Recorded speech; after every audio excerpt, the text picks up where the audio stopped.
I decided to visit my husband at his job as CEO to surprise him with lunch.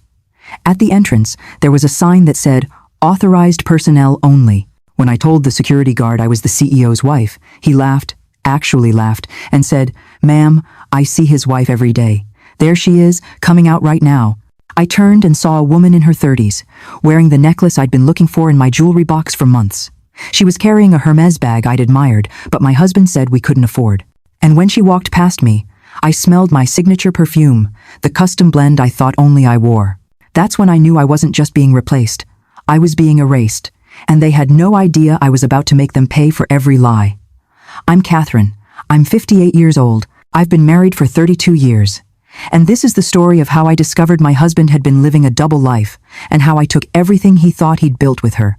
Stay with me until the end, because what I did next will show you exactly how to turn betrayal into the sweetest victory you've ever tasted. Before we dive deeper, let us know in the comments where you're watching from. We'd love to hear from you. And don't forget to hit that subscribe button so you never miss any of our upcoming videos. That Thursday started like any other Thursday in my 32-year marriage. My husband, Richard, had kissed me goodbye at 6:45 in the morning, the same time as always.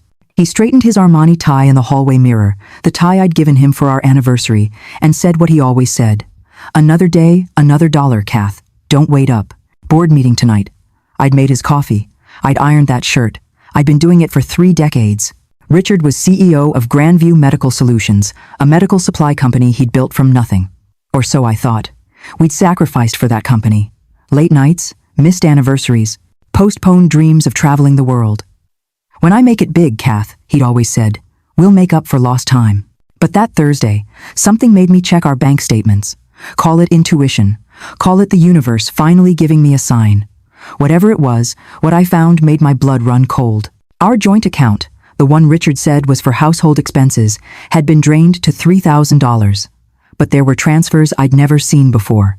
Regular payments of $12,000 monthly to something called GMS Executive Management LLC for the past 3 years. 36 payments, $432,000. Gone. Just gone. And I had no idea where it went or what this company even was. That's when I decided to do something I'd never done before. Surprise him at work. I pulled into the parking lot of Grandview's headquarters at 11:47 in the morning. The building was glass and steel, impressive in the way Richard had always wanted to be impressive. I'd only been there twice, once for the grand opening 5 years ago, and once for a holiday party where I'd felt completely underdressed. The lobby had intimidated me then, all that marble and chrome, like it was designed to make regular people feel small. But that day, I wasn't thinking about feeling small. I was thinking about those bank transfers. $12,000 a month for 3 years. I needed answers, and I was going to get them from my husband, face to face. The security guard at the front desk was a man in his 60s named William. His nameplate sat next to a framed photo of what looked like his grandchildren, 3 little kids with gap-toothed smiles. He seemed kind, the type of grandfather who probably had candy in his pockets for visiting kids. I approached with a smile, holding the Italian takeout I'd brought for Richard's lunch, chicken parmesan, his favorite from that little place on Market Street. I'd thought maybe we could eat together in his office, talk about those transfers, figure out what was going on. I still wanted to believe there was an explanation, something reasonable, something that didn't mean what I was starting to fear it meant. "Good afternoon," I said. "I'm here to see Richard Thornton. I'm his wife, Catherine." William looked up from his computer screen. His expression was polite, professional, the practiced courtesy of someone who'd been doing this job for years. Then it shifted. His eyebrows pulled together. Confusion crossed his face, followed by something else. Something that looked uncomfortably like pity. "Mrs. Thornton," he said slowly, like he was testing the name on his tongue, trying it out to see if it fit. "I'm sorry, ma'am, but I see Mrs. Thornton every day. She just left for lunch about 10 minutes ago." The floor seemed to tilt under my feet. The takeout container suddenly felt heavy in my hands. "I don't understand," I said. My voice sounded strange to my own ears, thin and uncertain. "I'm Catherine Thornton. I've been married to Richard for 32 years. William's face went through a dozen expressions in 2 seconds. Confusion gave way to recognition, then to something like horror. His mouth opened, then closed, then opened again like a fish gasping for air. He looked at me, really looked at me, and I could see him trying to reconcile what I was saying with what he knew, or thought he knew. The silence between us stretched out, awkward and painful. Other people were walking through the lobby, their footsteps echoing on the marble, their conversations a low hum of normalcy. But for me, everything had gone quiet except for the sound of my own heartbeat pounding in my ears. And that's when I heard it, the clicking of expensive heels on marble. Sharp, precise clicks that echoed through the lobby with the confidence of someone who belonged there, someone who owned the space they walked through. "Oh, there she is now," William said, his voice barely above a whisper. "Mrs. Thornton just came back." I turned. The movement felt slow, dreamlike, like I was moving through water. And then I saw her. The woman walking through the lobby was everything I wasn't. She was in her 30s, maybe 34 or 35, with the kind of effortless beauty that comes from expensive personal trainers and regular spa visits and probably a nutritionist on speed dial. Her hair was honey blonde, professionally highlighted in that way that's supposed to look natural but costs $500 at the salon. It swung in a perfect ponytail as she walked, catching the light from the massive windows. She wore a cream-colored designer dress that probably cost more than my mortgage payment. I knew enough about fashion to recognize quality when I saw it, and this was quality. The kind of dress that whispered money rather than shouted it. The fabric moved with her body like it had been made specifically for her, and knowing Richard's apparent spending habits, it probably had been. But it wasn't the dress that destroyed me. It wasn't even her youth or her beauty, or the confident way she moved through that lobby like she owned it. It was the details, the small, specific details that turned my confusion into comprehension, and my comprehension into a pain so sharp I could barely breathe. Around her neck was my grandmother's pearl necklace, my grandmother's necklace, the one that had been passed down through 3 generations of women in my family. The one I'd kept in my jewelry box in our bedroom, wrapped in the original velvet pouch it had come in. The one Richard said must have been misplaced during our last move 2 years ago. We'd looked for it together, or at least I'd thought we had. I'd been heartbroken, crying over losing this piece of family history, and Richard had comforted me. He'd held me while I cried and promised we'd find it. And all along, he'd known exactly where it was. He'd given it to her. On her wrist was a Cartier love bracelet, the iconic design with the tiny screws that symbolized eternal commitment. The one I'd pointed out in a magazine 6 months ago, half joking that maybe for our 35th anniversary, he could surprise me with something extravagant. Richard had laughed and kissed my forehead and said we should be more practical with our money. We had retirement to think about, our daughter's future, sensible things. And I'd agreed, because that's what I always did.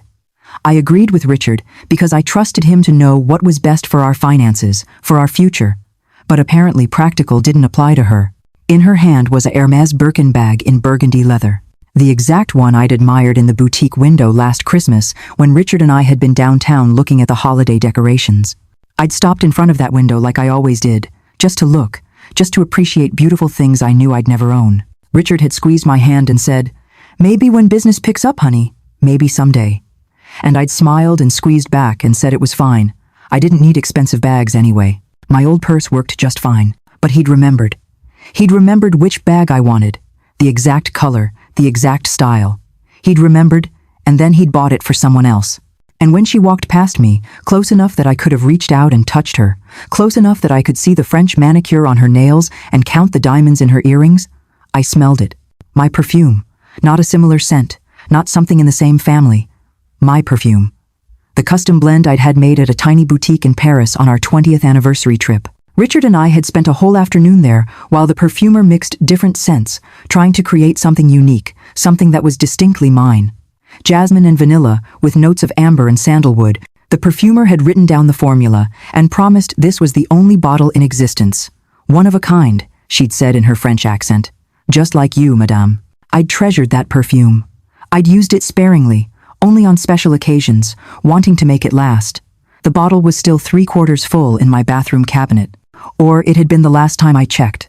But now this woman, this stranger who was apparently Mrs. Thornton to everyone in my husband's professional life, was wearing it. She was wearing my scent, my grandmother's necklace, carrying the bag I'd wanted, wearing the bracelet that was supposed to symbolize eternal love. She'd taken everything, or Richard had given her everything. Everything that was supposed to be mine. She didn't even glance at me. I might as well have been part of the furniture, just another middle-aged woman in sensible shoes holding a takeout container. Invisible in my own husband's world. Erased. Have you ever been in a moment where everything you thought was true just shattered? where your entire reality cracked apart like glass and you could actually feel the pieces cutting into you as they fell? Drop a comment and let me know, because I need you to understand what happened next. I need you to understand that what I did in that moment changed everything. Because here's the thing about being invisible. Here's the thing about being erased. Once you realize you have nothing left to lose, you become dangerous. I didn't scream. I didn't cry. I didn't make a scene, though God knows I wanted to. I wanted to grab her by her perfect ponytail and demand answers. I wanted to rip my grandmother's necklace off her throat. I wanted to throw that Italian takeout at the wall and watch the sauce splatter across the expensive marble. But I didn't do any of that. Instead, I took a breath. I turned back to William, whose face was pale and stricken with the awkwardness of a man who just realized he'd revealed something he shouldn't have. And I smiled. I actually smiled. "I'm sorry for the confusion," I said, my voice steady and polite. "I must have the wrong Richard Thornton. My mistake." William looked relieved, grateful that I wasn't going to make this his problem. He nodded quickly, already turning back to his computer, probably hoping I'd just disappear and he could forget this uncomfortable encounter ever happened. I walked out of that building with my head high and my heart in pieces. My legs felt mechanical, like someone else was controlling them. Left foot, right foot, across the marble lobby, through the glass doors, into the parking lot where my sensible sedan was parked between a Mercedes and a BMW. But by the time I reached my car, something had changed. Something had crystallized inside me, hard and cold and absolutely clear. If Richard wanted to pretend I didn't exist, fine. If he wanted to give my jewelry to another woman, buy her the gifts he said we couldn't afford, create an entire second life where I'd been completely replaced, then fine. But I was about to become the ghost that haunted him. I was about to become the worst mistake he'd ever made, because Richard had forgotten something important. He'd forgotten that I wasn't just his quiet, agreeable wife who made his coffee and ironed his shirts and never asked too many questions. I was an accountant, a damn good one, and I knew exactly how to follow money. I sat in my car for exactly 15 minutes, not crying, calculating. The Italian takeout was still in my hands, getting cold, but I barely noticed. My mind was racing through everything I'd just seen, everything I'd just learned, organizing it the way I used to organize financial statements back when I had a career. Back before Richard convinced me to retire early to support his career. That's what he'd said. Support his career. Be there for him. Make his life easier so he could focus on building the company. And I'd done it. I'd walked away from my accounting practice, from clients who trusted me, from work I was good at, because my husband said he needed me. But sitting in that parking lot, watching employees come and go from Grandview's gleaming headquarters, I realized something. I'm an accountant. Or I was. And accountants have a particular set of skills that most people don't appreciate until they need them. We see patterns. We follow trails. We know that numbers don't lie, even when people do. And I was about to treat this situation exactly like what it was. The audit of my life. First question, who was she? I pulled out my phone, my hands surprisingly steady despite the rage building in my chest. I searched for Grandview Medical Solutions on LinkedIn, scrolling through the company page until I found the leadership team. And there she was. Third person listed, right after Richard and the Chief Operating Officer, Vanessa Sterling. Age 34. Title, Executive Vice President and Chief Strategy Officer. Her profile photo showed her in professional attire, smiling that confident smile I'd seen in the lobby. Beautiful, polished, successful. Everything the profile said screamed competence and achievement. MBA from Wharton. Previous experience at 2 major healthcare companies. Board member of some healthcare innovation nonprofit. Impressive credentials.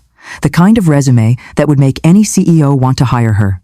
But that's not what made my hands shake as I held my phone. Her profile said she'd been with Grandview for 3 years. Started in March, 3 years ago. I did the mental math quickly, the way accountants do. March, 3 years ago. The same month those $12,000 transfers started. The exact same month. That wasn't a coincidence. The timeline matched perfectly. She'd been hired, and immediately, Richard had started funneling money to this GMS Executive Management LLC. $12,000 a month, every month. For 36 months, $432,000 total. I scrolled down to her About section, reading the carefully crafted professional biography. Passionate about healthcare innovation. Committed to transforming the medical supply industry. Dedicated to building a legacy with the Grandview family. Building a legacy with the Grandview family. With my husband, using my money. Money from the joint account I'd helped fill for years before I retired. Money I'd earned and saved and contributed, thinking we were building our future together. Our retirement, our security. But Richard had been building something else entirely. I did what any smart woman would do. I started documenting everything. I took screenshots of Vanessa's LinkedIn profile, her photo, her credentials, her entire work history. Then I started searching for more. Facebook, Instagram, Twitter, any social media presence I could find. Vanessa was careful, I'd give her that. Her accounts were private, her settings locked down tight. But people always leave traces, always. I found her on Facebook, and while I couldn't see her posts, I could see her profile picture. Her and Richard, together, smiling at some company event, his arm around her shoulders. The photo was public, visible to anyone who looked. How many people had seen this? How many of Richard's colleagues knew about her? About them? How many people had looked at that photo and known my husband was living a double life while I sat at home making his coffee and ironing his shirts? Drop a fire emoji if you think I should expose him now, or a diamond if you think I should keep gathering evidence. Let me know what you'd do, because I was standing at a crossroads. I could march back into that building right now, confront Richard in front of everyone, make a scene, let the whole company know what their CEO was really doing. Or I could be smart. I could gather evidence, build a case, make sure that when I struck, it would be devastating and complete. I chose the second option, but it wasn't easy. When Richard came home that night at 9:47, I noted the time. I was already becoming investigative, already documenting patterns. He kissed my cheek like always, the same casual affection he'd shown me for 32 years. Sorry I'm late, Kath. Board meeting ran long. The lie came so easily to him, so smoothly, like he'd had years of practice, which I suppose he had. I'd had 5 hours to prepare, 5 hours since I'd walked out of that office building and driven home in a state of shock. 5 hours to decide whether to confront him immediately or play it smart. 5 hours to choose between emotional satisfaction and strategic victory. I chose strategy. How was your day, honey? I asked, handing him the plate I'd kept warm. I'd actually cooked dinner, going through the motions of normalcy while my mind raced with everything I knew. Exhausting, he said, loosening that Armani tie, the one I'd given him, the one I'd thought meant something. We're trying to close this deal with Prestige Health Systems, and it's like pulling teeth. Vanessa thinks we should. He caught himself. Just for a second. His eyes flickered to mine, checking to see if I'd noticed. Testing whether the name meant anything to me. My heart was pounding, but I kept my face neutral, mildly interested, the way I always looked when Richard talked about work. Vanessa? I prompted, keeping my voice light and curious. Just a wife asking about her husband's day. Nothing suspicious, nothing threatening. Oh, our VP of strategy, he said, relaxing slightly. Sharp woman, really knows the business. She's been instrumental in some of our biggest wins lately. Sharp woman, not my wife. Not the woman wearing your dead grandmother's pearls? Not the woman I'm paying $144,000 a year from our joint account? Just sharp woman. That's nice that you have good people, I said, smiling at him across the dinner table we'd shared for 3 decades. You work so hard. You deserve support. The lie tasted like ash in my mouth, bitter and choking, but I smiled through it. I smiled and I nodded and I played the role of supportive wife while inside I was screaming. Richard smiled back, grateful, relieved. He started talking about the Prestige deal, about market share and distribution networks, about things that didn't matter at all compared to what I now knew. That night, after Richard fell asleep, I did something I'd never done in 32 years of marriage. I went through his phone. He'd left it charging on his nightstand the way he always did. No passcode. He'd never needed one because he trusted me, and I'd never given him reason not to. We'd always had that kind of marriage. Open, honest, or so I'd thought. I picked up the phone, my hands shaking now that I didn't have to maintain my calm facade.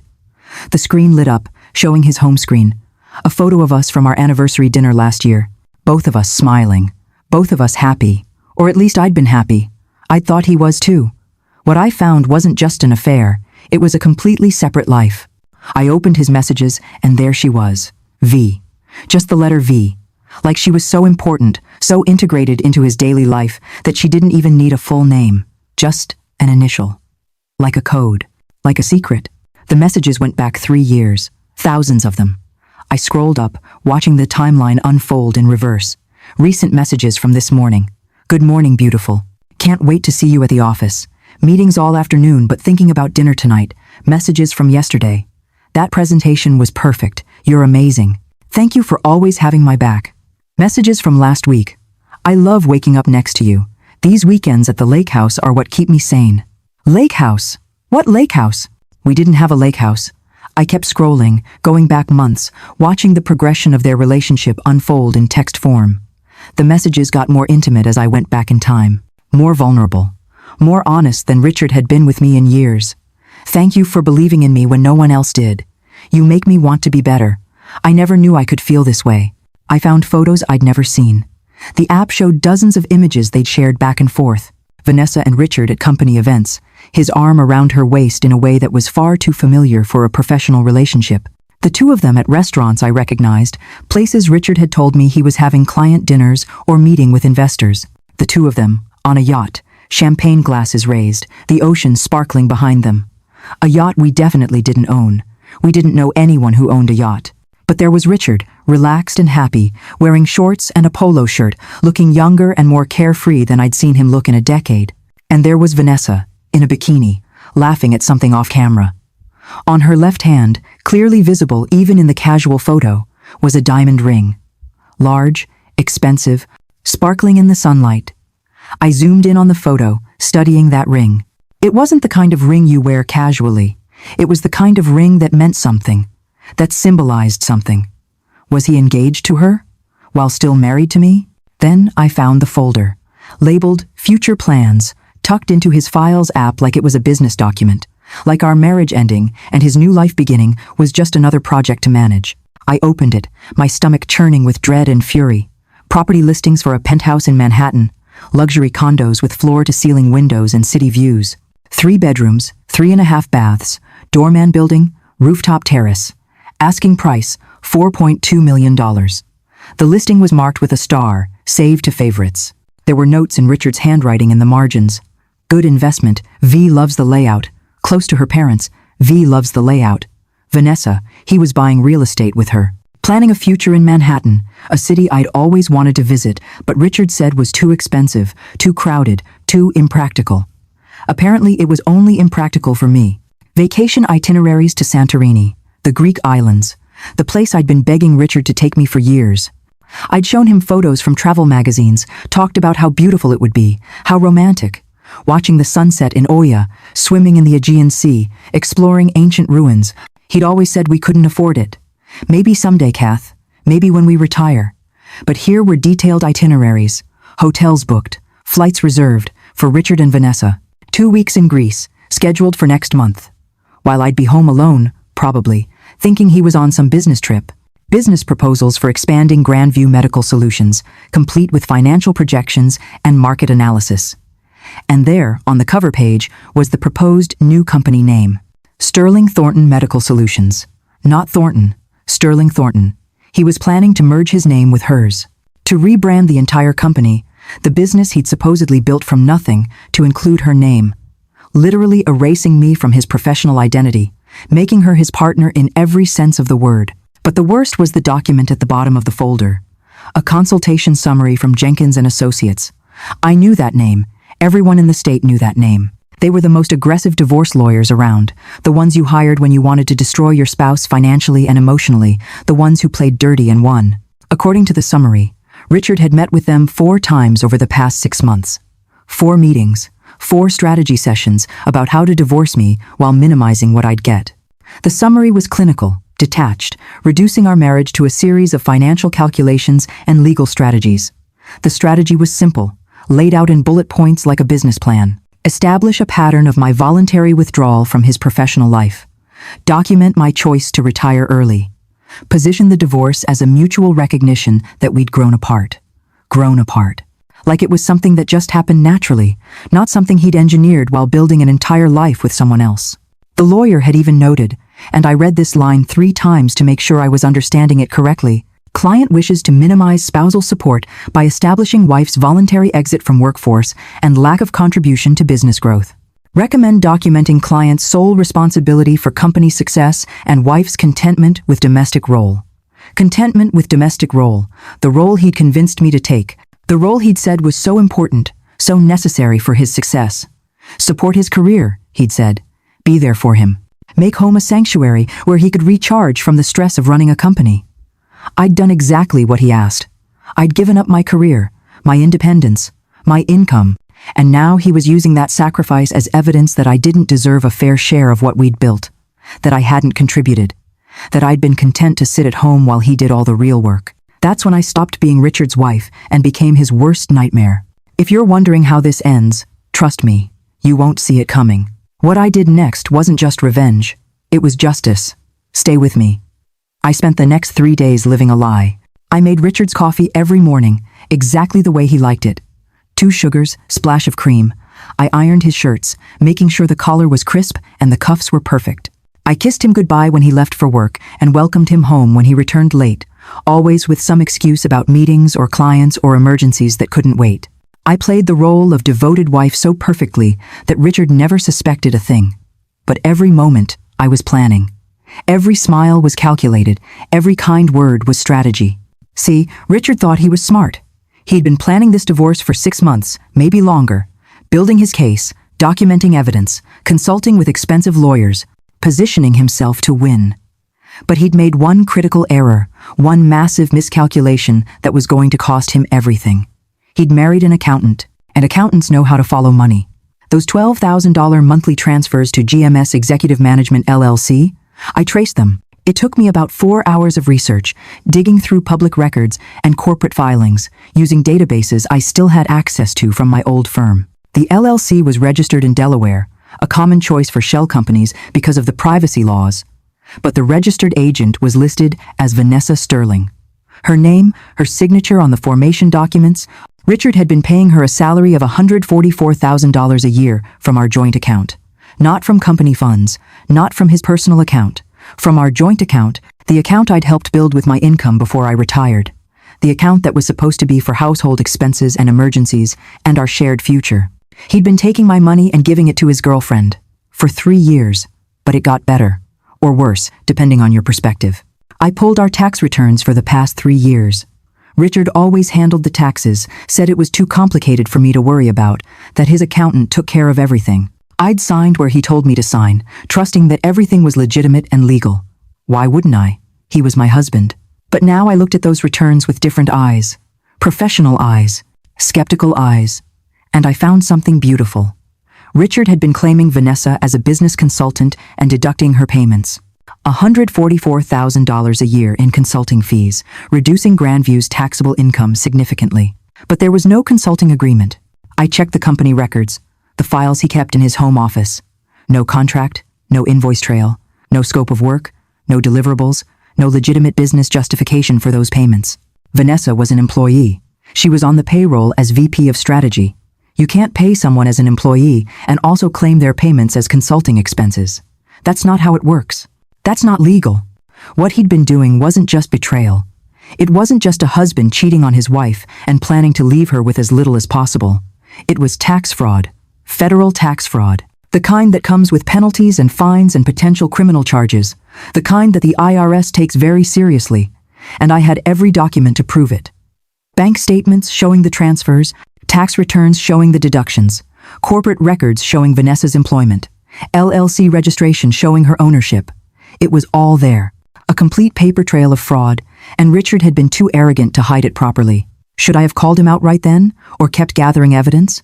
Let me know in the comments what you would have done. Because I was sitting on information that could destroy him.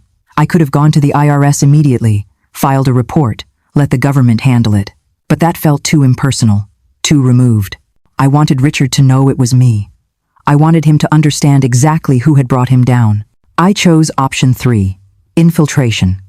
If Richard wanted to live a double life, I was about to become part of both of them. And he wouldn't even know it until it was too late. I started making phone calls, quiet calls, from my car in parking lots, from coffee shops across town, anywhere Richard wouldn't overhear. I called my old accounting firm, the one I'd left 5 years ago to support my husband's career. Asked if they knew anyone who specialized in forensic accounting. Divorces, asset tracing, corporate fraud. They gave me a name. Marcus Chen, former FBI financial crimes investigator, now working private cases. I called Marcus that same day, told him I needed to see him as soon as possible, that I had a situation that required discretion and expertise. He agreed to meet me the next morning. I told Richard I was going shopping with friends. He barely looked up from his phone when I left, probably texting V about their plans for the day. Monday morning, I did something completely out of character. I told Richard I was going to visit my sister in Portland for a week, a spontaneous trip. The words felt strange coming out of my mouth because I never did spontaneous. In 32 years of marriage, I'd been predictable, reliable, scheduled. Richard looked up from his breakfast, surprised. His coffee cup paused halfway to his lips. "That's great, Kath," he said, already reaching for his phone. "You deserve a break. You've been looking tired lately." Tired. After 3 decades of marriage, of sacrifice, of giving up everything for him, that's the word he chose. Not beautiful, not valuable, not missed. Tired, like I was a worn-out appliance that needed maintenance. "I'll miss you," I lied, watching his face for any sign of genuine emotion. "Me too, honey," he said, but his eyes were already on his screen. Probably texting her, probably planning what they'd do with me gone for a week. Have a safe flight. I didn't go to Portland. I didn't even go to the airport. I drove 3 miles from our house to a Hampton Inn, checked in under my maiden name, and sat in that anonymous hotel room staring at my phone. Everything I'd believed about my life was gone. Everything I'd trusted was a lie, and I had a choice to make. I could fall apart, let the grief and betrayal crush me, cry into hotel pillows, and emerge a week later as broken as I felt. Or I could do what any woman with nothing left to lose would do. I could fight back. I chose to fight. That afternoon, I opened my laptop and searched for private investigators in the area. I needed someone good, someone discreet, someone who specialized in exactly this kind of situation. The third result was a website for Chen Investigative Services. The photo showed an Asian man in his 40s, professional but approachable. The bio said, Marcus Chen, former FBI financial crimes investigator, now specializing in corporate fraud, infidelity cases, and asset investigation. I called the number. A calm voice answered on the second ring. "Chen, Investigative Services, how can I help you?" "This is Marcus Chen. I need to see you as soon as possible," I said, surprised by how steady my voice sounded. "I have a situation that requires discretion and expertise. My husband is having an affair, and I think he's committing fraud." There was a pause, not of surprise, but of professional assessment. "Can you come to my office this afternoon? Bring any documentation you have. I'll need to see what we're working with." I gathered everything I'd collected, the bank statements, the screenshots from Richard's phone, the photos I'd taken of Vanessa's LinkedIn profile, the tax returns, the folder labeled Future Plans. I put it all in a manila envelope and drove to Marcus's office in a building downtown I'd passed 1,000 times but never entered. The office was small but organized, shelves lined with binders and filing systems that spoke to someone who understood the value of documentation. Marcus Chen was exactly as his photo suggested, professional, focused, with sharp eyes that missed nothing. He gestured to a chair across from his desk, and I sat, feeling like I was about to cross a line I could never uncross. "Tell me everything," he said, pulling out a legal pad. "Start from the beginning." So I did. I told him about the security guard, about seeing Vanessa wearing my grandmother's necklace, about the bank transfers I'd discovered, about Richard's phone and the thousands of messages and the photos and the future plans that didn't include me. Marcus listened without interrupting, taking notes in quick, efficient handwriting. When I finished, I slid the envelope across his desk. "This is everything I have so far." He opened it, spreading the documents across his desk with the careful attention of someone who'd spent years analyzing evidence. He studied the bank statements, cross-referenced the dates with the tax returns, examined the screenshots from Richard's phone. Then he looked up at me, and his eyes were bright with something like excitement. "Mrs. Thornton," he said, "what your husband is doing isn't just morally wrong, it's criminally stupid." The bluntness of it shocked me into something like laughter. Over the next 2 hours, Marcus explained exactly how stupid Richard had been. The LLC payments? Those were potentially illegal if they weren't properly disclosed to the company's board of directors. And since Grandview Medical Solutions was partially publicly traded, even just a small percentage of public ownership, that meant Richard had fiduciary duties to shareholders. Paying his girlfriend through an LLC while claiming her as a consultant on taxes? That was fraud. Clear, documentable fraud. The tax deductions for Vanessa's consulting fees when she was actually an employee? That was tax fraud. Federal tax fraud. The IRS didn't take kindly to people who played games with business expense deductions. The penalties could be severe: fines, back taxes, interest, and potentially criminal charges depending on how aggressive the prosecution wanted to be. If Richard had been using company resources for personal expenses, taking Vanessa to dinners on the corporate credit card, using company funds to pay for trips or gifts, that was embezzlement. It didn't matter that he was the CEO. He still had a responsibility to shareholders and board members to use company resources appropriately. Every receipt, every expense report, every credit card statement was evidence. Marcus leaned back in his chair, studying me with an expression I couldn't quite read. How much do you want to destroy him? The question hung in the air between us. I thought about Richard kissing my cheek while planning my replacement. I thought about Vanessa wearing my grandmother's necklace. I thought about 32 years of my life built on lies. I looked at this stranger who'd shown me more respect in 2 hours than my husband had shown me in years, who'd listened to my story without judgment, who'd treated my pain as legitimate and worth addressing. I don't want to destroy him, I said carefully. I want justice. I want what I'm owed. I want what I helped build over 3 decades. And I want him to know exactly who took it from him. I want Richard to understand that underestimating me was the biggest mistake of his life. Marcus smiled, and it was the smile of someone who enjoyed his work. Then, let's build an airtight case, he said. I'm going to need a few days to do some deeper research. Background checks on Vanessa, financial analysis of Richard's accounts and the company accounts. I have contacts at various agencies who can help me access records. In the meantime, you need to go home and act completely normal. Can you do that? Can you look your husband in the eye and pretend you don't know what he's doing? I thought about the 3 days I'd already spent making his coffee and ironing his shirts while planning my next move. Yes, I said. I can do that. But I didn't go home. I told Richard I'd be gone a week, and I was going to use every minute of that week productively. Marcus worked fast. Within 48 hours, he called me back to his office with a folder twice as thick as what I'd given him. Mrs. Thornton, he said, sitting across from me again. Your husband's situation is even worse than we thought. He opened the folder and started laying out documents like he was building a case for trial. Vanessa wasn't just Richard's mistress. She was his full partner in every sense. They'd opened a joint bank account together, but they'd been clever about it.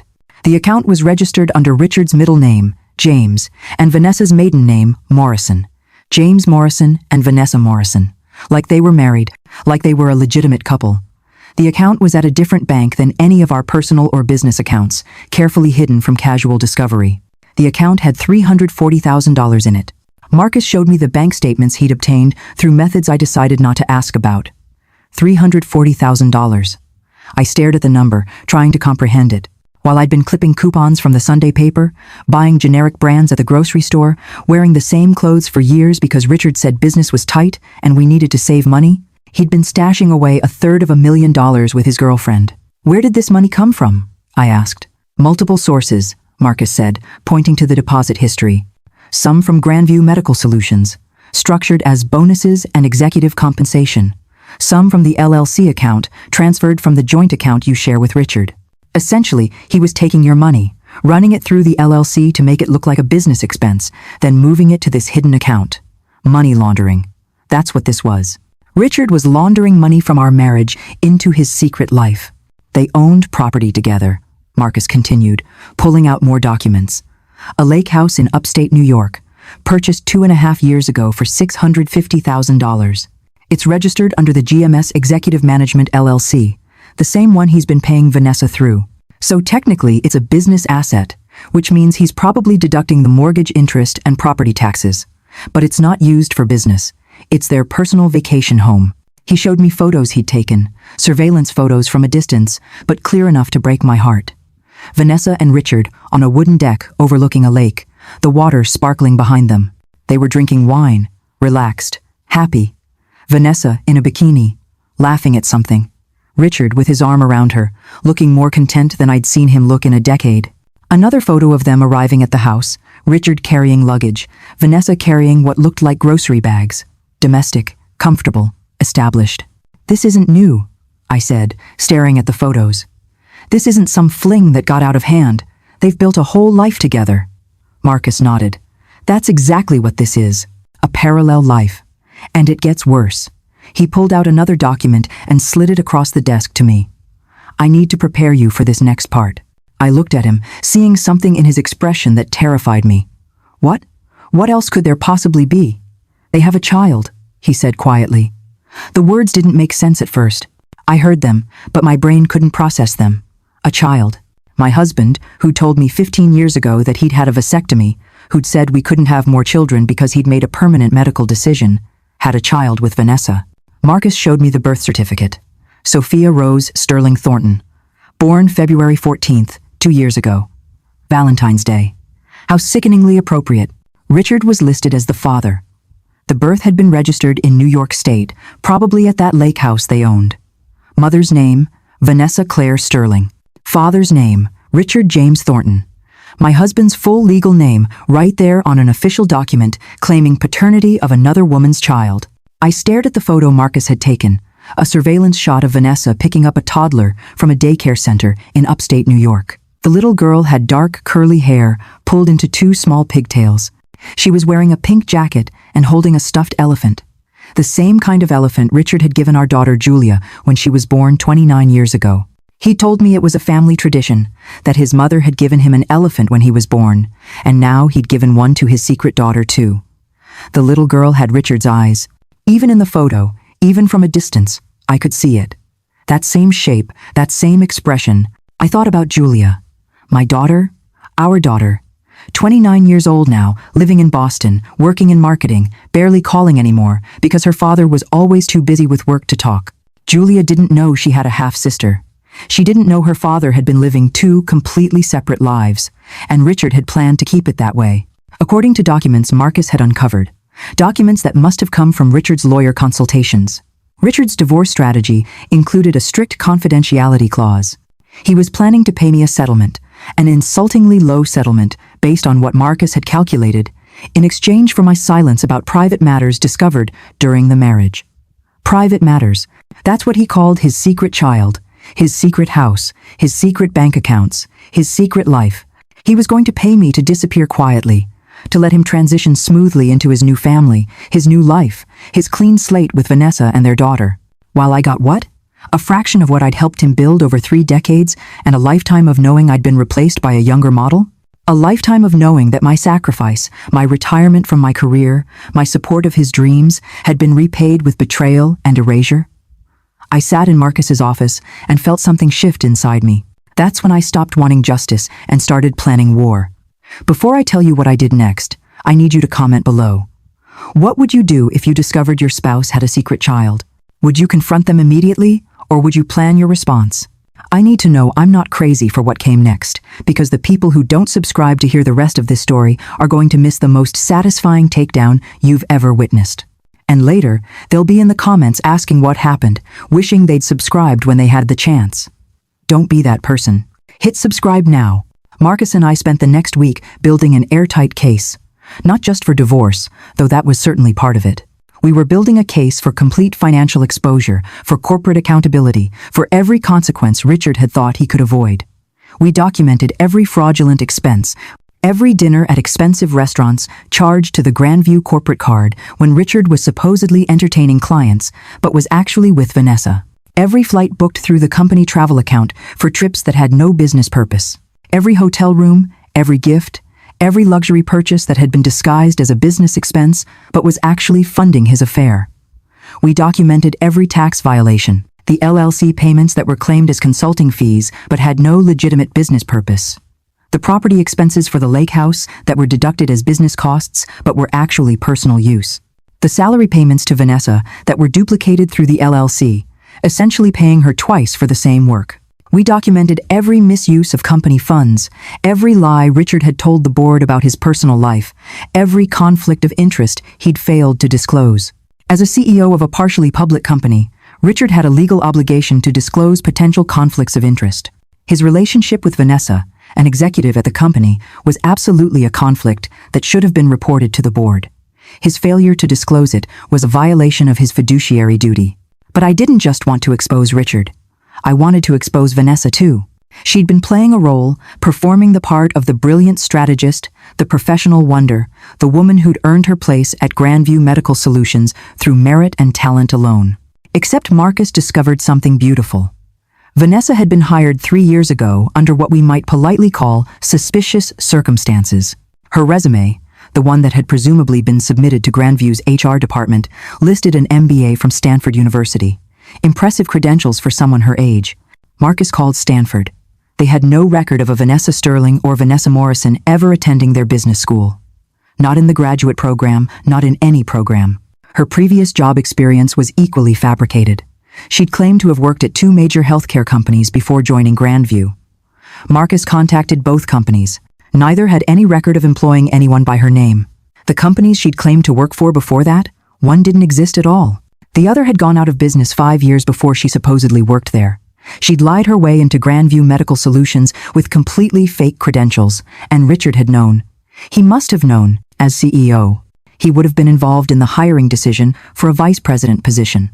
He would have seen her resume. If he'd done even basic due diligence, even a simple verification of her credentials, he would have discovered the lies. But he'd hired her anyway because he was already sleeping with her, which meant Richard had committed hiring fraud. He'd knowingly brought someone into the company under false pretenses. He'd exposed Grandview to liability, to the risk that Vanessa's incompetence or inexperience could damage the business or harm patients who relied on their medical supplies. He'd violated every ethical guideline in the corporate handbook, every principle of good governance, every responsibility he had to shareholders and employees. The board was going to love this. Marcus grinned when he showed me the documentation. "This is leverage," he said. "This is the kind of information that ends careers. If Richard fights you on the divorce, if he tries to minimize your settlement or paint you as the problem, you drop this bomb. The board will force him out. Shareholders will sue him. His reputation in the industry will be destroyed. But I needed one more thing. I needed more than just documentation and evidence. I needed a human voice, someone who could testify to Richard's character, someone who'd been hurt by his actions and was willing to speak up." That's when Marcus told me about Jennifer Kowalski, former executive assistant at Grandview Medical Solutions. Fired 6 months ago for what the termination letter called performance issues and failure to maintain professional standards. Marcus had found her while researching the company's employment records. He'd noticed the abrupt termination, the unusually large severance payment for an assistant position, the NDA attached to her separation agreement. It had all the hallmarks of someone being paid to stay quiet. "Would she talk to me?" I asked. Marcus nodded. "I already reached out to her. She's willing to meet with you. She's angry. Really angry. And she wants to help." We met Jennifer at a coffee shop in a neighborhood far from Grandview's offices, somewhere she felt safe from being spotted by anyone who might report back to Richard. She was younger than me, maybe 40, with tired eyes and hands that shook slightly as she held her coffee cup. "Thank you for meeting with me," I said. "Marcus told me a little about your situation." Jennifer's laugh was bitter. "My situation. That's a polite way to put it." She took a breath, steadying herself. "I worked at Grandview for 4 years. I was good at my job, really good. I was employee of the quarter 3 times. My performance reviews were always excellent. I basically ran Richard's schedule, managed his correspondence, kept his professional life organized. And then one day, 6 months ago, I walked into his office to deliver some documents he needed to sign. I didn't knock because I never had to knock. I was in and out of his office dozens of times a day. But that day, when I walked in, Richard and Vanessa were there. They weren't just talking. They were together, intimately together. On his desk, I froze. They froze. It was the most awkward 10 seconds of my life. And then Richard said, "Jennifer, this isn't what it looks like," which was the stupidest thing he could have said because it was exactly what it looked like. "I apologized and left immediately," Jennifer continued. "I went back to my desk and tried to process what I'd seen. I knew I should probably report it to HR. It was clearly a conflict of interest, the CEO having a sexual relationship with an executive. But I also knew how these things worked. Richard had all the power. I was just an assistant. Who would they believe?" About an hour later, Richard called me back into his office. Vanessa was gone. He was sitting behind his desk, completely composed, like nothing had happened. He said we needed to talk about what I'd seen. He said he hoped I would be discreet, that his personal life was his own business, that it would be unfortunate if rumors started spreading around the office. I told him I wasn't planning to spread rumors, but he should know this was a serious ethical issue. That's when his tone changed. He told me that if I valued my career, I would forget what I'd seen. He said he had connections throughout the medical supply industry, that if I made trouble for him, he'd make sure I never worked again. "I didn't know what to do," Jennifer said, her voice shaking with remembered fear and current anger. "I needed this job. I have student loans. I have rent. I couldn't afford to just quit. But I also couldn't pretend I hadn't seen what I saw. So I started recording our conversations. Every time Richard called me into his office after that, I had my phone in my pocket, recording. I documented every threat, every manipulation, every time he reminded me that my career was in his hands. 2 weeks after I walked in on them, Richard called me in and said they were eliminating my position due to budget cuts. Budget cuts. The company had just posted record profits, but he handed me a termination letter citing performance issues and failure to maintain professional standards. Failure to maintain professional standards. That was rich, coming from him. Then he offered me a deal. $20,000 severance, way more than I was entitled to for my position, in exchange for signing an NDA, non-disclosure agreement. I could never talk about anything I'd seen or experienced while working at Grandview. If I didn't sign, he said I'd get nothing, and he'd make sure my termination for performance issues followed me to every job interview. What if I told you I could protect you? I asked her. What if I told you that helping me would mean Richard could never threaten anyone again?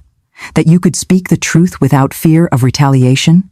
Jennifer looked at me for a long moment, studying my face, trying to determine if I was serious, if I could actually deliver on that promise. What do you need? She finally asked. I need those recordings. I need you to be willing to testify about what happened if it comes to that. And I need any other information you might have about Richard's relationship with Vanessa, about how company resources were used, about anything that might help me build a case against him. Jennifer's smile was slow but genuine. I thought you'd never ask. Jennifer gave me something worth more than gold. She gave me recordings, hours of them, stored on her phone and backed up to a cloud drive she'd created specifically for this purpose. Every threat Richard had made, every manipulation, every promise that if she just stayed quiet, everything would be fine. His voice, clear and undeniable, telling her that speaking up would end her career, that he had the power to destroy her professionally, that discretion was in everyone's best interest. We sat in that coffee shop and listened to them on her phone, her fingers scrolling through files organized by date. Here's the one from the day after I saw them, she said, hitting play. Richard's voice filled the small space between us. Jennifer, I trust we can put that unfortunate incident behind us. You're a smart woman. You understand how these things work. Sometimes personal and professional lives overlap. I'd hate for this to become a problem that affects your future here. The threat was clear, even though the words were careful. And here's the one from when he fired me, Jennifer said, moving to another file. Richard's voice again, this time with a harder edge. I'm sure you understand this is a business decision. Your performance has been declining, but I'm willing to be generous with severance if you're willing to be professional about your departure. Professional meaning silent, I said. Jennifer nodded. Exactly. But there's more. The recordings are good, but what I'm about to show you is better. She pulled out a laptop from her bag and opened it on the coffee shop table. When Richard fired me, he forgot to revoke my access to the company server. I still have login credentials for the internal system. I've been monitoring it for 6 months, downloading anything interesting. I probably shouldn't still have access. It's a security oversight. But Richard was so eager to get rid of me that he didn't follow proper termination protocols. I stared at her. You have access to Grandview's internal files? Everything, Jennifer said. Emails, financial records, board meeting minutes, HR files, everything. And I've been building my own archive of the most interesting material.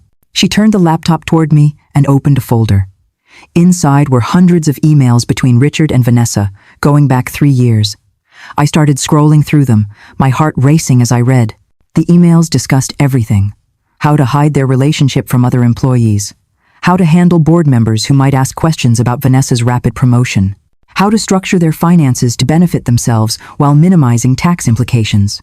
There were emails about the lake house purchase, debating whether to buy it under the LLC or in personal names. Deciding the LLC offered better protection and tax advantages. There were emails about their future plans, Vanessa writing about how excited she was to finally be public with their relationship, how tired she was of pretending.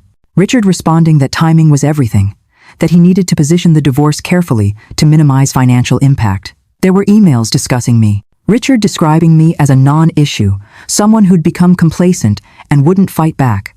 Vanessa asking if he was sure I didn't suspect anything. Richard saying I was too trusting, too focused on domestic life to pay attention to what he was really doing. Reading those emails, seeing how they discussed me like I was an obstacle to be managed, rather than a person who deserved honesty and respect, crystallized everything. How to get rid of me. That phrase appeared in multiple emails, not how to divorce me fairly or how to end our marriage respectfully. How to get rid of me, like I was a problem to be solved, a complication in their otherwise perfect plan. I had everything I needed: bank records showing fraud, tax documents showing illegal deductions, corporate records showing conflicts of interest and hiring violations, recordings showing threats and manipulation, emails showing premeditation and conspiracy. I looked at Marcus and Jennifer, these two people who'd become my unlikely allies in this fight. "Now it's time to strike," I said. Marcus closed his folder with a satisfied snap. "Then let's talk strategy." We spent the next 2 hours planning every detail: the order of operations, who to contact first, what information to reveal when, how to maximize impact while minimizing risk. Marcus would handle the financial investigation, compiling everything into a report suitable for attorneys and potentially for regulatory agencies. Jennifer would prepare her testimony and organize her recordings for legal review. And I would handle Richard. I know this seems like it's moving slow, like I'm giving you every detail, every piece of evidence, every conversation. But I promise you, the revenge is coming. And it's going to be spectacular. Everything I've been building, all this preparation, it's about to pay off in ways Richard never saw coming. Stay with me, because what happens next is the moment everything changes. The moment I stop being the victim and become the architect of his destruction. But before we get there, before I tell you about the confrontation that brought Richard to his knees, you need to understand something. Revenge isn't about anger. It's not about losing control or acting impulsively. Real revenge, the kind that lasts, the kind that truly makes someone pay for what they've done, requires patience, planning, precision. And I'd spent a week learning to be patient, learning to plan, learning to be precise. I was about to become very, very good at revenge. I had everything I needed. Now it was time to strike. I came home from my trip to Portland on a Sunday evening. Except I'd never been to Portland. I'd spent the week 3 miles from our house in a Hampton Inn, building the case that would end Richard's life as he knew it. But he didn't know that. When I walked through our front door, suitcase in hand, Richard was on the couch with his phone, barely registering my presence. "I thought you weren't coming back until Tuesday," he said, his eyes still on the screen. Probably texting her, probably making plans for the extra 2 days he thought he'd have without me. "I missed you," I lied, setting my suitcase down in the hallway. "And I realized something while I was gone. We need to talk about our future." That got his attention. His head snapped up, and I saw something flicker across his face. Hope, maybe? Or relief? He probably thought I was about to make his divorce strategy easier. That maybe I'd spent the week thinking about our marriage and come to the same conclusion he'd already reached. That we'd grown apart, that it was time to move on. That I'd accept whatever settlement he offered because I was too tired and too complacent to fight. "Of course, Kath," he said, setting his phone down with exaggerated care. "I've been thinking the same thing. We should talk. Let me just finish this email and we can sit down properly." "It can wait," I said firmly. "This is important. This is the most important conversation we're ever going to have." My tone must have registered because Richard actually focused on me for the first time since I'd walked in. Really focused, studying my face like he was trying to read what was coming. I sat down across from him at our kitchen table, the same table where we'd eaten thousands of meals over 3 decades. The same table where we'd celebrated birthdays and anniversaries, where we'd shared good news and bad news, where we'd planned our future together.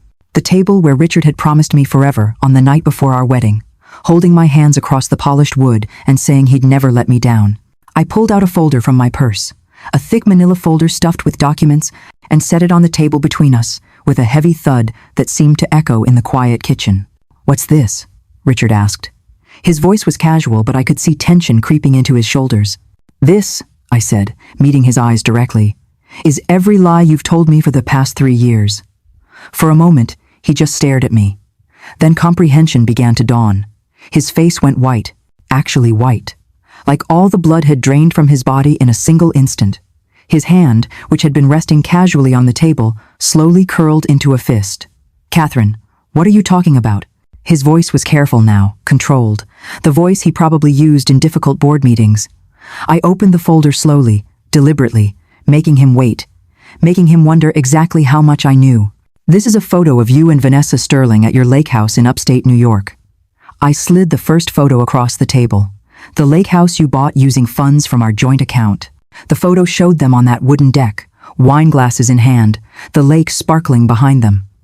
Richard's hand froze on the table. He stared at the photo like it might disappear if he looked at it hard enough. "This is the birth certificate for Sophia Rose Sterling Thornton." I slid the second document across. "Your daughter, The child you had with Vanessa while you were married to me. The child you conceived, despite telling me 15 years ago that you'd had a vasectomy. His mouth opened, but no sound came out. I watched his throat work as he tried to form words that wouldn't come. This is documentation of $144,000 in fraudulent payments you made to Vanessa from our joint account, disguised as business expenses through an LLC registered in her name. Document after document. I laid them out like cards in a game of poker where I held all the winning hands. This is evidence of tax fraud. Richard claiming Vanessa as a consultant while she was actually an employee, double-dipping on salary and supposed consulting fees. This is evidence of embezzlement. Company funds used for personal dinners, trips, gifts, all disguised as business expenses. This is evidence of hiring violations. Vanessa's completely fabricated credentials that Richard knowingly ignored when he hired her because he was already sleeping with her. This is evidence of corporate misconduct spanning 3 years. Emails discussing how to hide their relationship from the board, how to manipulate financial statements, how to position themselves to take over the company completely. His breathing became shallow. His hands started shaking. The confident CEO who'd walked out of this house every morning for 3 years, kissing my cheek while planning my replacement, was crumbling in front of me. And this, I said, pulling out the final document with the satisfaction of someone delivering a killing blow, is the divorce filing that I submitted this morning at 9 a.m. Along with copies of all this evidence to the Internal Revenue Service, the Securities and Exchange Commission, and the Board of Directors at Grandview Medical Solutions. The color that had drained from his face came rushing back as pure red rage. "You did what?" he exploded, his voice rising to a shout I'd never heard in 32 years of marriage. Richard lunged across the table, his hands reaching for the documents like he could somehow undo what I'd done if he could just destroy the evidence. But I didn't flinch. I'd been preparing for this moment for weeks. I'd rehearsed this confrontation in my hotel room, anticipated his reactions, planned my responses. "Sit down, Richard," I said calmly, my voice steady and cold. "Or I send the additional evidence I have to your largest investors, the ones who specifically have morality clauses in their contracts with Grandview, the ones who can pull their funding if they discover the CEO has been committing fraud and conducting an affair with a subordinate." He froze, half standing, his hands still extended across the table. Then slowly, like a puppet whose strings had been cut, he sank back into his chair. His face was a mask of fury and fear, emotions warring for dominance. "You can't do this," he hissed, his voice low and dangerous now. "You'll destroy everything I've built." "Everything we built," I corrected. "I supported you for 32 years, Richard. I gave up my career for yours. I made this possible. I ironed your shirts and made your coffee and managed our home and hosted your business dinners and smiled at your colleagues and never complained about the long hours or the missed anniversaries or the broken promises. And you thanked me by stealing from me, lying to me, and planning to discard me like I was nothing." "Catherine, please," he started, but I cut him off. "No," my voice was steel. "You don't get to please me. You don't get to negotiate. You don't get to manipulate me anymore with your charm and your excuses and your promises that things will get better someday. Here's what's going to happen." I pulled out a second document, this one even thicker than the first. "This is the settlement I'm offering you. You have 48 hours to accept it. If you don't, everything I have goes public. And I mean everything. The affair, the secret child, the fraud, the embezzlement, the fake credentials you ignored when hiring your girlfriend. I'll give it all to the media. I'll give it to your competitors. I'll give it to every business journal and news outlet that's ever written about Grandview's success story." The look on Richard's face when he saw my terms was worth every sleepless night I'd spent preparing, worth every tear I'd cried in that hotel room, worth every moment of doubt when I'd wondered if I was being too harsh, too vindictive, too cruel. "Point 1, I said, reading from the document even though I had it memorized. "Full disclosure of all assets, including the hidden accounts, the lake house, and any other property registered under fake names or shell companies. You have 72 hours to provide complete financial documentation. If I discover you've hidden anything, the deal is void and everything goes public. Point 2. 70% of all marital assets, including your stake in Grandview Medical Solutions. Not 50%, Richard. 70%. Because I helped build that company and you defrauded me. You used our joint funds to pay your mistress. You used my sacrifice to build your empire. You owe me. Point 3. Full confession to the board about your relationship with Vanessa and your hiring violations. Her immediate termination with no severance package and no references. She lied her way into that company with fake credentials, and you knew it. The board deserves to know. The shareholders deserve to know. Point 4. A public apology to our daughter Julia, explaining that you betrayed our family, not some vague statement about growing apart. The truth, that you had an affair, that you have another daughter, that you chose to build a secret life instead of being honest with your family. And establishment of a trust fund for Sophia, yes, your daughter with Vanessa, that you will fund entirely from your remaining assets, not from our marital property.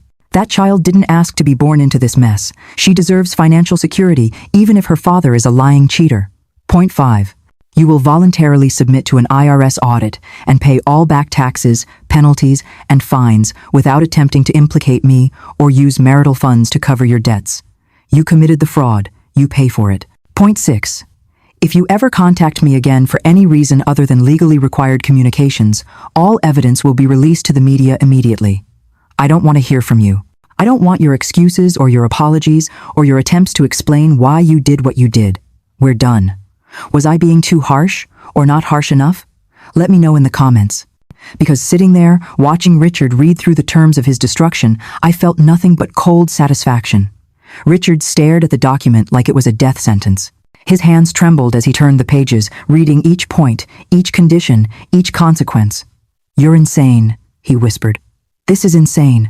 You'll destroy me." "No," I said. "You destroyed yourself. I'm just making sure you don't take me down with you. I'm making sure you pay for what you did. You made choices, Richard. You chose to have an affair. You chose to steal from our joint account. You chose to commit fraud. You chose to build a secret life. Now you get to live with the consequences." "I'll fight this," he said, but there was no conviction in his voice. "I have lawyers. Better lawyers than anyone you can afford. Better lawyers than Marcus Chen?" I asked, letting him hear the name of the investigator he didn't know I'd hired. "Better lawyers than the team I've assembled using that $40,000 you thought I didn't know you'd stashed in your personal account at First National? The offshore account you thought was so clever?" I smiled. "Try it, Richard. Every day you fight is another day your investors wonder why their CEO is involved in a nasty divorce featuring fraud allegations. Every day you fight is another day the media digs deeper into your personal life. Every day you fight is another day your reputation crumbles. Vanessa won't let you do this," he said desperately. "She'll fight. She'll testify that this is all lies." "Vanessa is going to have her own problems," I interrupted. "Her fake credentials are already under investigation by the board. I sent them everything this morning, along with the other evidence. Her MBA from Stanford, that Stanford has no record of. Her previous employment at companies that either don't exist or never heard of her. Her work visa. Oh, did I mention she's been working on an expired visa for 8 months? Immigration is very interested in speaking with her. She'll be lucky if she's not deported back to Canada." Richard's world was crumbling in real time, and I could see it happening in his eyes. The arrogance was gone. The confidence was gone. The man who'd walked through life, assuming he was smarter than everyone around him, who'd thought he could manage me like he managed his employees. He was finally understanding that he'd underestimated the wrong woman. "Why are you doing this?" he asked. And for the first time since I'd come home, he sounded genuinely confused rather than angry. "I thought you loved me." "I did love you, Richard." I stood up, gathering my documents back into the folder. "For 32 years, I loved you. I sacrificed for you. I believed in you. I gave up everything I wanted because you convinced me that supporting your dreams was more important than pursuing my own. And you threw that away for a woman young enough to be your daughter and a fantasy life you thought I was too stupid to discover." I walked to the kitchen door, then turned back to look at him one last time. "You have 48 hours, I said. "Choose wisely." I didn't have to wait 48 hours. I waited 36.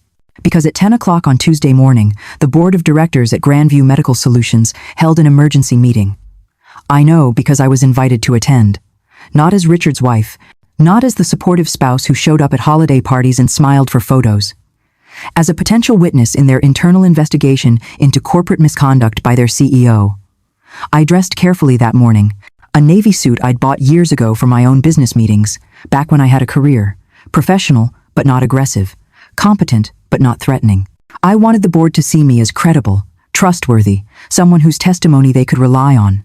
Richard was already there when I arrived at Grandview's conference room on the top floor, flanked by 2 lawyers in expensive suits who looked like they billed $1,000 an hour. He looked like he hadn't slept in days. Good. Dark circles under his eyes, skin pale and drawn, tie slightly crooked, which was unusual for Richard, who was always immaculate. Vanessa wasn't there. I'd learned from Martin Phillips, the board chair, that she'd been placed on administrative leave pending the credential investigation. Her office had been cleared out, her computer seized, her access to all company systems revoked. Martin Phillips was a man I'd met exactly once, at a holiday party 3 years ago, where he'd seemed kind and grandfatherly, talking about his own wife of 40 years with genuine affection. Now he looked furious. Professional fury, contained and directed, but fury nonetheless. "Mrs. Thornton," Martin said as I took a seat at the massive conference table, "thank you for coming. We've reviewed the materials you provided yesterday. We have some questions." "Of course," I said. "I'm happy to help in any way I can." For the next 2 hours, I answered every question they asked with precision and proof. The board had clearly spent Monday night and Tuesday morning reviewing everything I'd sent them, and they'd done their homework. They had documents spread across the table, sticky notes marking relevant sections, highlighters emphasizing key passages. Yes, I could prove Richard had hired Vanessa despite knowing her credentials were fake. I had the resume she'd submitted, which Marcus had obtained from a contact in HR. I had the verification requests that had been sent to Stanford and the other companies she'd claimed to work for. I had the responses showing no record of her attendance or employment.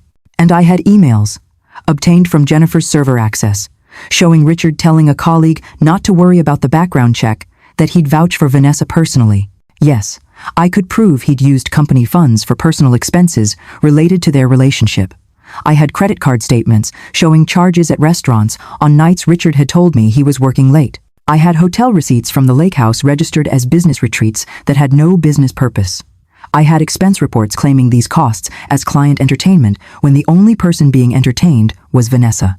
Yes, I could prove he'd lied to the board about his personal entanglements affecting his judgment. I had meeting minutes from 6 months ago, when Martin had asked directly if there were any conflicts of interest the board should be aware of. Richard had said no. I had that response in writing, signed by Richard himself. And I had 3 years of evidence showing that no was a lie. Yes, I had recordings of him threatening a former employee to cover up his affair. I pulled out my phone and played Jennifer's recordings right there in the conference room. Richard's voice, clear and undeniable, telling Jennifer that speaking up would end her career, that he had connections everywhere, that discretion was in everyone's best interest. With each answer, Richard sank lower in his chair. His lawyers whispered frantically to each other, passing notes, probably calculating how much damage control they'd need to do. But there was nothing they could do. The evidence was airtight. I'd made sure of that. Finally, after 2 hours of questioning, Martin turned to Richard. "Mr.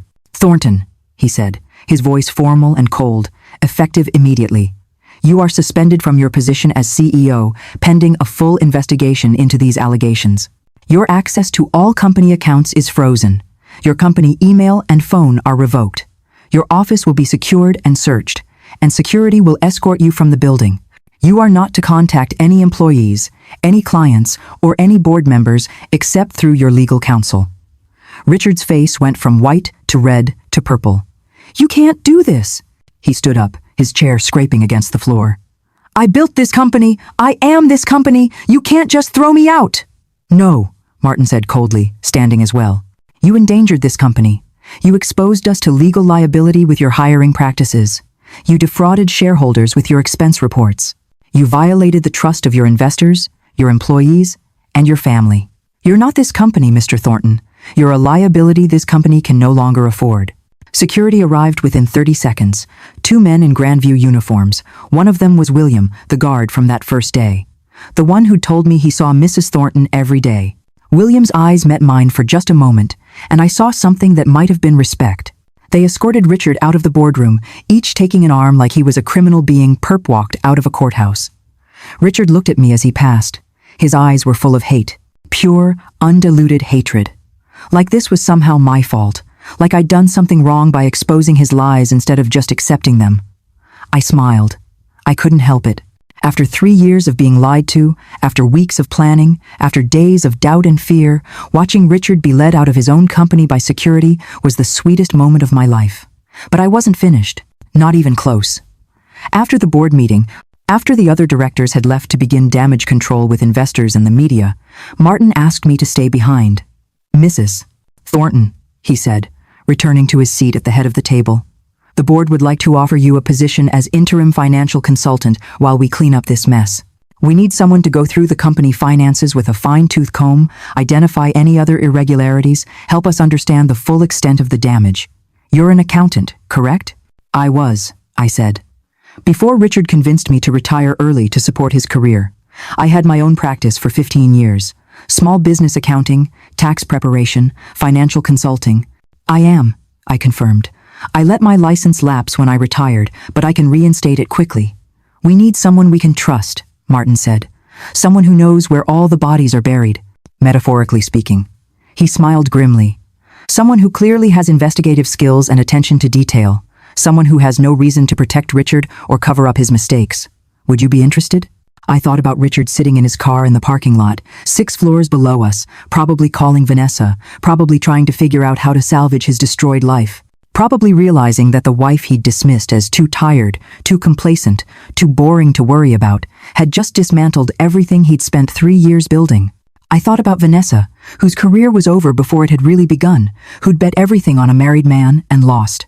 Who'd probably spent the morning packing her desk into boxes while HR watched to make sure she didn't steal anything. Who was facing deportation and fraud charges and the complete destruction of the professional identity she'd fabricated. I thought about me. 58 years old, starting over, taking back the career I'd given up, walking into a position at a major company not because my husband had helped me, but because I'd earned it through my own competence and courage. Yes, I said, I'm very interested. Richard accepted my settlement terms 6 hours before the deadline, 42 hours after I'd laid those documents on our kitchen table and watched his world crumble. His lawyers had spent those 42 hours trying to find loopholes, trying to negotiate better terms, trying to convince him he could fight this and win. But eventually, even they had to admit the truth. Fighting would only make things worse. The evidence was too strong, the fraud too clear, the public relations disaster too inevitable. If Richard dragged this out, if he forced me to release everything to the media, he wouldn't just lose the divorce, he'd lose everything. His freedom, potentially, if the IRS or SEC decided to pursue criminal charges, his remaining professional relationships, any hope of rebuilding his career somewhere else. So he signed. I got the notification from my lawyer at 4 p.m. on a Wednesday. Mr. Thornton has accepted the terms. We'll proceed with finalizing the divorce. I was sitting in my new office at Grandview when I got the message, the office that used to be Richard's. The board had given it to me when they'd made my consulting position permanent, saying it was only fitting that the person cleaning up his mess should have his space. The divorce was finalized 3 months later on a cold January morning in a courthouse downtown. Richard didn't attend. His lawyer appeared on his behalf, signed the necessary documents, and left without making eye contact with me. I got 70% of everything, exactly as I'd demanded. The house, our beautiful red brick colonial with the garden I'd planted and the mailbox with both our names. I had the Thornton part removed the same week the divorce was final. The cars, both of them, including the Mercedes Richard had bought himself 2 years ago while telling me we needed to be more careful with money. Most of his stake in Grandview Medical Solutions, which I immediately sold for $2.3 million. I didn't want to be a shareholder in the company where I now worked. It felt like a conflict of interest, and unlike Richard, I actually cared about ethics. The money went into investment accounts managed by a financial advisor Marcus had recommended. For the first time in my life, I had real wealth. Money that was mine, that I controlled, that no one could take from me or lie to me about. Richard got to keep his shame, his ruined reputation, and a girlfriend who blamed him for destroying her career. 30% of our assets was still substantial. He wasn't destitute, but he was diminished, reduced, brought down to a level he'd never imagined possible. Vanessa was fired 2 weeks after the board meeting. The credentials investigation revealed she'd not only lied about her MBA from Stanford, but had fabricated her entire work history. Every company she'd claimed to work for, every achievement she'd listed on her resume, every professional credential she'd cited, all lies. The investigator the board hired discovered that her real background was in retail management. She'd worked at a department store in Toronto for 3 years before coming to the United States. No business degree, no healthcare experience, no executive training, just ambition and the willingness to lie to get what she wanted. Immigration began deportation proceedings when they discovered her visa violations. She'd entered the country on a work visa sponsored by a company that had gone out of business 6 months after she arrived. Instead of returning to Canada, she'd stayed illegally, working under the table until Richard hired her at Grandview and helped her get a new work visa. That visa had expired 8 months ago, and she'd never renewed it. Last I heard, she'd moved back to Toronto and was working in retail again, managing a clothing store in a shopping mall, according to Jennifer, who'd kept tabs on her out of personal satisfaction. Richard followed her there, unable to find CEO work in the United States after word spread about his spectacular fall. The business community is smaller than people think. News travels fast. Within a month of his suspension from Grandview, every major company in the medical supply industry knew what he'd done. The fraud, the affair, the hiring violations, the betrayal. No one wanted to touch him. He applied for executive positions at smaller companies, regional firms, startups looking for experienced leadership. But every background check revealed the same information. Former CEO of Grandview Medical Solutions, suspended and forced to resign due to financial misconduct and ethical violations. His references, the mentors who'd once championed him, either refused to respond to inquiries or gave damning faint praise. Richard Thornton is a complicated individual with a mixed professional record, not exactly the endorsement that lands you a corner office. I heard through Martin Phillips, who'd heard through industry contacts, that Richard was working as a consultant now, helping small medical supply companies with strategic planning, making maybe $60,000 a year, a fraction of the $250,000 he'd been earning as CEO. Living in a modest apartment in Toronto, driving a used car, shopping at discount grocery stores. They're not together anymore. Richard and Vanessa. Turns out their relationship couldn't survive without the thrill of secrecy and my money funding their lifestyle. Jennifer had heard from a former Grandview employee who'd stayed in touch with Vanessa that they'd broken up within 6 months of moving to Toronto. The stress of deportation proceedings, the resentment over lost careers, the reality of actually living together without the fantasy element that had made their affair exciting. Vanessa blamed Richard for not protecting her better. Richard blamed Vanessa for being stupid enough to lie about her credentials. They'd torn each other apart, the way people do when their relationship was never built on anything real in the first place. Sophia, their daughter, their 2-year-old daughter with Richard's eyes, lives with Vanessa's parents in Toronto. Richard pays child support, $700 a month from the 30% of assets he kept, but he's not involved in her life. Vanessa won't let him see Sophia. She's angry, bitter, convinced that Richard destroyed her future. So the little girl is growing up without her father, just like Julia had grown up without hers for all practical purposes. Just like Richard had chosen again and again to prioritize his own desires over his responsibilities to his children. Some people might think I destroyed Richard's life. People who heard about the divorce, about his fall from grace, about how completely I'd dismantled everything he'd built. But I prefer to think I revealed who he really was. I didn't make Richard commit fraud. I didn't make him have an affair. I didn't make him lie to the board or steal from our joint account or build a secret life with a woman half his age. He did all of that himself. I just made sure he faced consequences for it. The IRS audit cost Richard an additional $180,000 in back taxes and penalties.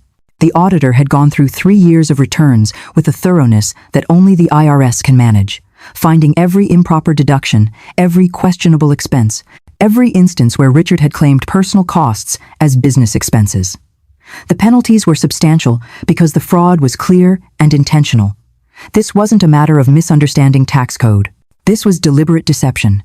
The SEC investigation resulted in a $50,000 fine for corporate misconduct.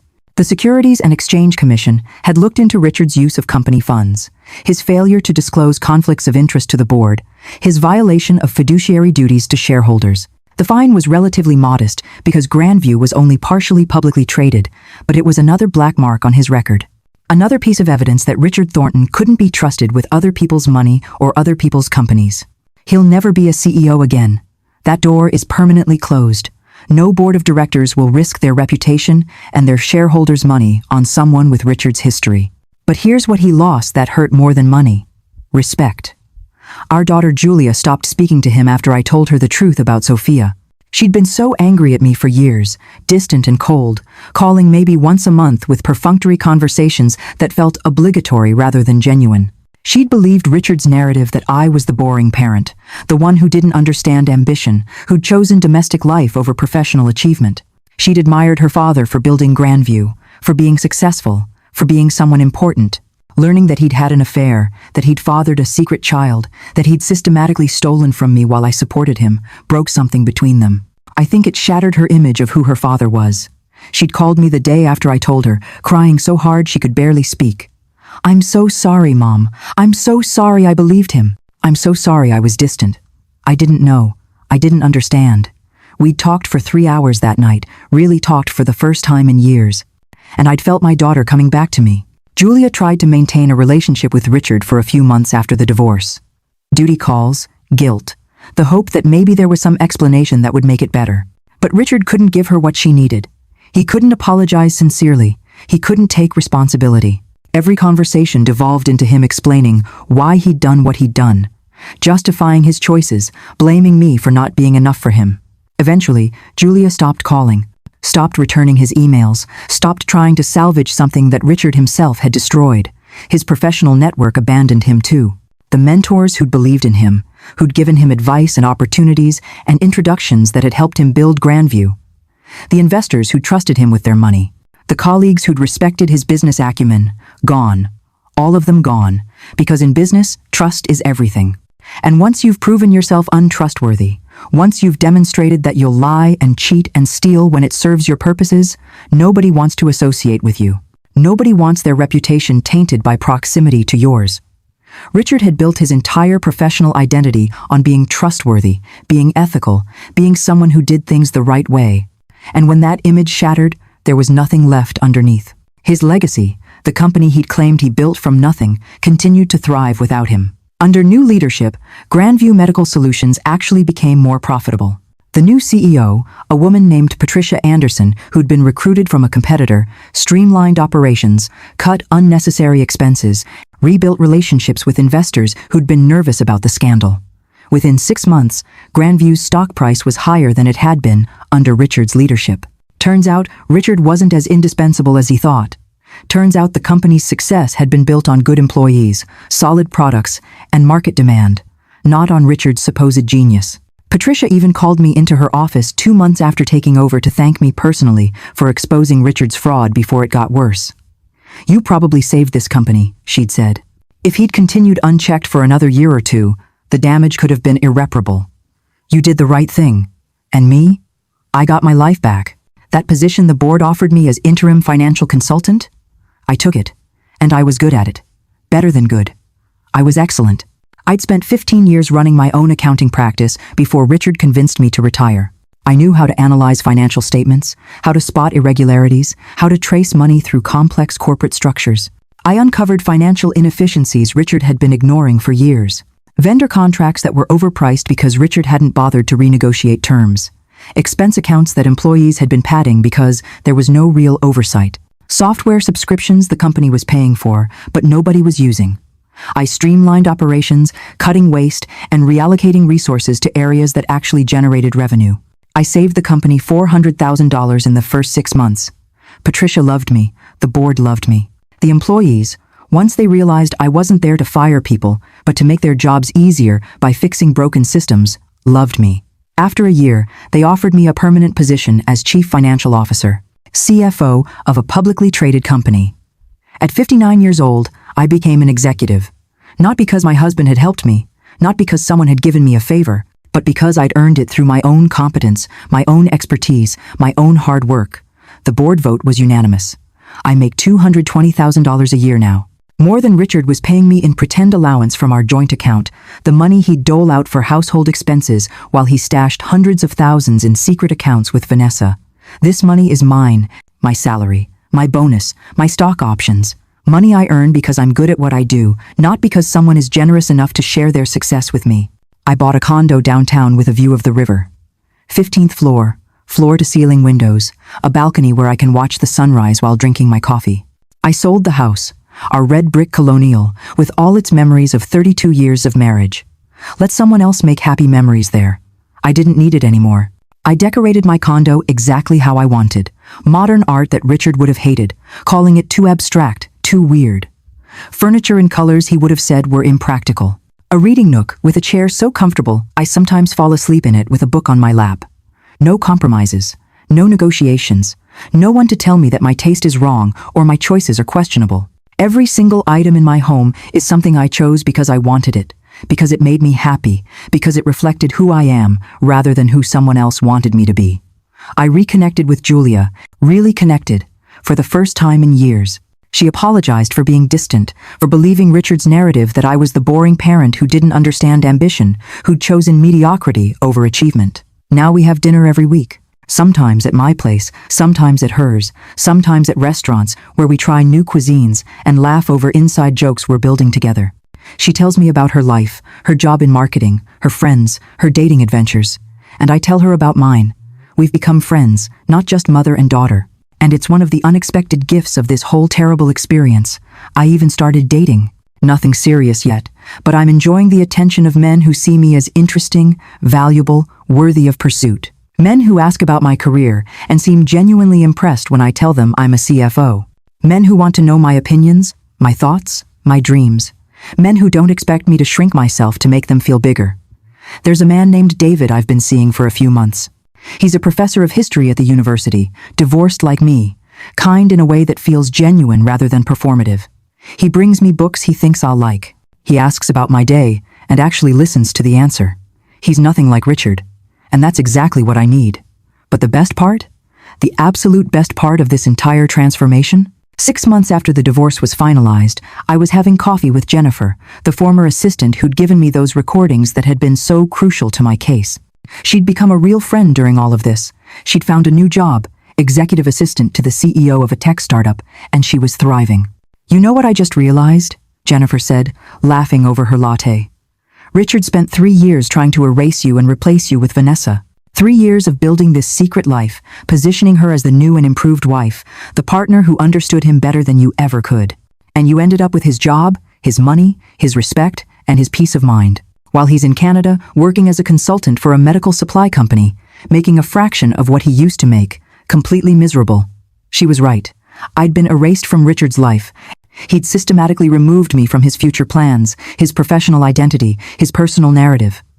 But in the process of fighting back, of refusing to accept erasure, I'd erased him from mine. And I'd built something better, something that was actually mine. The woman who walked into that office building 9 months ago, carrying Italian takeout and 32 years of blind loyalty, doesn't exist anymore. That woman who'd been so eager to surprise her husband with lunch, who'd been confused and hurt by the security guard's words, who'd stood invisible in that marble lobby while another woman wore her jewelry and her perfume. That woman is gone.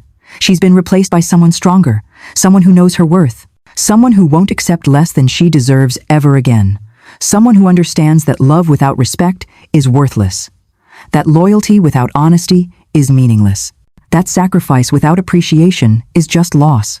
People ask me if I regret how hard I came down on Richard, if I think I was too harsh, if I feel guilty for destroying his career, his relationship, his reputation. I don't, not for a single second. Because Richard didn't just cheat on me. He didn't just have an affair. Plenty of people have affairs. It's wrong, it's hurtful, but it happens. What Richard did was different. He systematically erased me while stealing from me. He planned to discard me with the minimum payout while keeping the life we'd built together for himself and his replacement. He didn't just fall in love with someone else. He built an elaborate structure of deception designed to maximize his happiness and minimize my share of what we'd created together. He hired lawyers to strategize how to paint me as someone who didn't deserve an equal share. He documented my choices, the choices he'd encouraged me to make, as evidence that I hadn't contributed enough to deserve his support. He was willing to pay me to disappear quietly so he could have his new life without the inconvenience of my existence in it. He made his choices. I just made sure he faced the consequences. If you're watching this and you've ever been betrayed, if you've ever been made to feel invisible, replaceable, not enough, I want you to know something. You are not too old to start over. I was 58 when my world fell apart. 58 when I discovered my husband had been living a double life. 58 when I had to decide whether to fall apart or fight back. And at 59, I'm living the best life I've ever lived. You are not too tired to fight back. I was exhausted when I started this fight, emotionally drained from years of being undervalued. But fighting back gave me energy I didn't know I had. Purpose. Direction. The satisfaction of knowing I wasn't going to accept being treated as disposable. You are not too damaged to rebuild. My marriage of 32 years ended in betrayal and lies. My trust was shattered. My sense of reality was broken. But I rebuilt anyway. Not the same life I had before. Something better. Something that's actually mine. Sometimes the best revenge isn't destruction. Sometimes it's transformation. becoming so undeniably successful, so obviously thriving, that the person who threw you away realizes exactly what they lost. I don't know if Richard has realized what he lost. I don't care. I'm not living well to spite him. I'm living well because I deserve it. I'm Catherine. I'm 59 years old, and I've never been happier. If this story resonated with you, I share true stories about betrayal, justice, and second act transformations every week. Stories about people who refused to accept being erased, who fought back, who rebuilt their lives into something better than what was taken from them. Hit subscribe so you don't miss the next one. And if you've experienced anything similar, you're not alone. Share your story in the comments below. Drop a comment telling me, what would you have done differently? What do you think I should have done that I didn't? Would you have confronted Richard immediately, or would you have gathered evidence like I did? Would you have taken the job at Grandview, or would that have felt too complicated? I read every comment, and I want to hear your perspective. Thanks for watching. I'll see you in the next video.